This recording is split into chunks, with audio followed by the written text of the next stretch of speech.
Billy Bob, I wanted to ask you a bit about how you got involved in the judge and what appealed to you about this project. Well, I was just offered the role.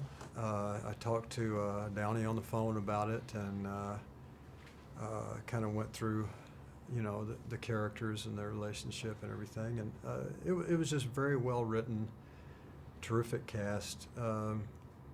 But, one of the main things about this, which I don't know if anybody is mentioning, but I have to, which is,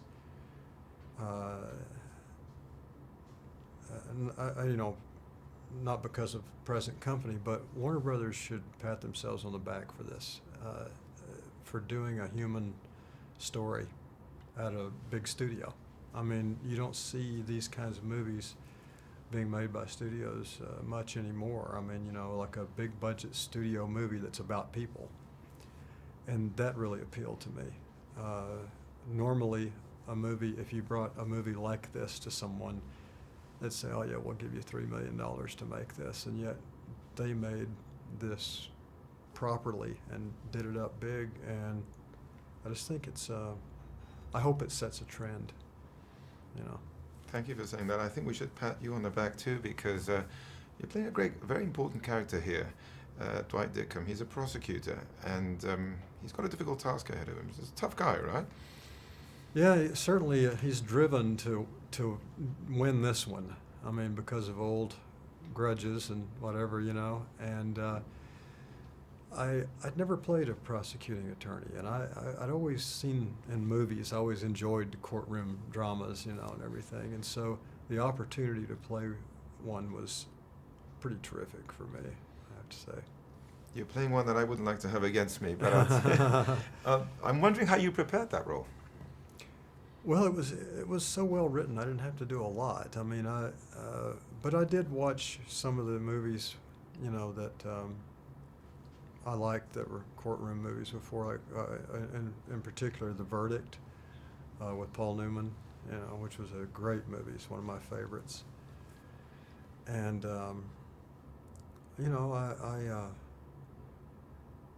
really talked with our advisors. We had technical advisors on the set because I wanted to make sure that I didn't do anything ridiculous. Like a lot of courtroom scenes, you see the lawyer walk right up to the witness and shake their finger in their face, all that stuff, and that's not real. I mean, it's great for dramatic effect, but we wanted to strike a balance between being entertaining and dramatic and also realistic, So that was the real trick here, was to do that, to make it all plausible. And because of the people that were involved, the producers and advisors, I think we pulled it off. I couldn't agree with you more, and it's really interesting what you're saying because the movie does strike the right tone, which is not easy. Mm-hmm. In other words, it is a dramatic movie. It's also more than a courtroom drama. I would maybe even say it's a family drama. But it also has humor, and it feels very real. Oh, absolutely. No, that's the great thing. A lot of times dramas are over earnest, a lot of times. And comedies a lot of times are just broad, with no heart. This movie has all of it, and because that's what real life is. I mean, real life has humor, light humor, dark humor, everything else, and moments of despair. And this movie's got all of them. And a lot of the merit, I think, has to go to David Dobkin. I mean, you've worked with great directors. You're a filmmaker yourself. What can you say about David? I love working with David. He's so well prepared. He knows the material so well. He knows how he wants to shoot the movie. He sees the characters very clearly. And he's a nice guy. I mean, he's got the whole package. I absolutely love working with him.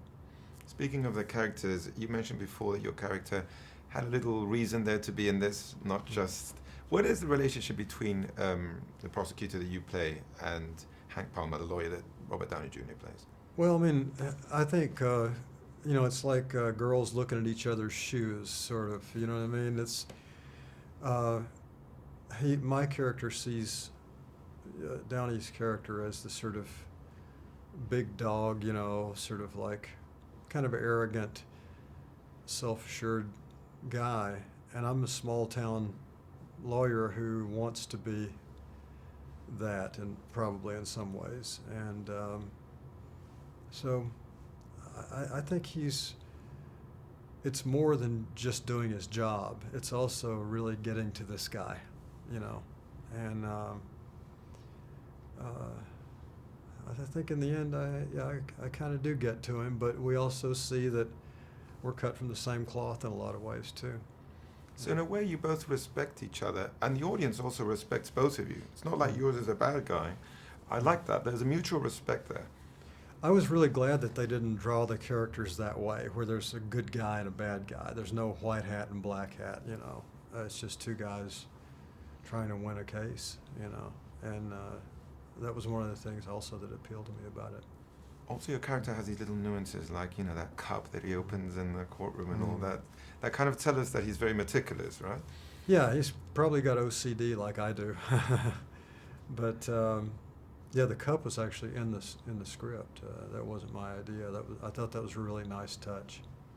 And what was it like to work so closely with an actor like Robert Downey Jr.? I love Robert. He's terrific. I like him personally and as an actor. He was terrific to work with as an actor, but also just good to be around on the set. I mean, just easy guy to be around. And you've worked with Robert Duvall before, who's said amazing things about you. What can you say about him? Well, he's classic. You know, he's been my mentor and friend for many, many years, and it was tough prosecuting him. You know, getting past that. You know, but he's an icon, and I believe will go down in history as one of the greatest actors of all time. What was those scenes like to shoot in that courtroom that reminded me a bit of To Kill a Mockingbird? Funny enough, Robert Duvall's first movie. Sure. What was it like to be in there, and in general to shoot this movie in and around Boston and Massachusetts? Well, the people of Boston were, first of all, very kind to us. We had a great time there, and but there's something about like Harvard being there and like all the law schools. It's famous for that, you know. So doing a movie that, at least for my part, was all in a courtroom, felt completely part of the fabric of the community, you know. So yeah, if you're going to be a lawyer, Boston's a good town to be one in. You started saying that, you know, it's healthy that a big studio takes a project like this, and that's what you thought when you first read the script, and you thought, wow, this is good. Now that you've finished it, now that you've done your job, how do you feel about this whole experience in general of The Judge? I feel like it was 100% success on all levels.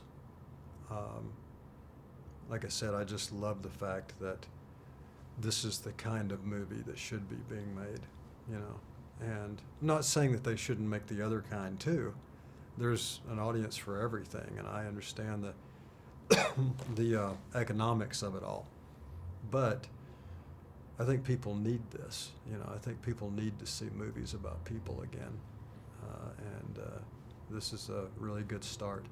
And regardless where it takes place, and I'll just wrap up with this, I feel that it's a very universal story, reconnecting with your past, with your family, with your loved ones, how the past comes back to you or you come back to it. That it takes place in a specific place, but actually the town is fictional. But it could be anywhere. This is universal, right?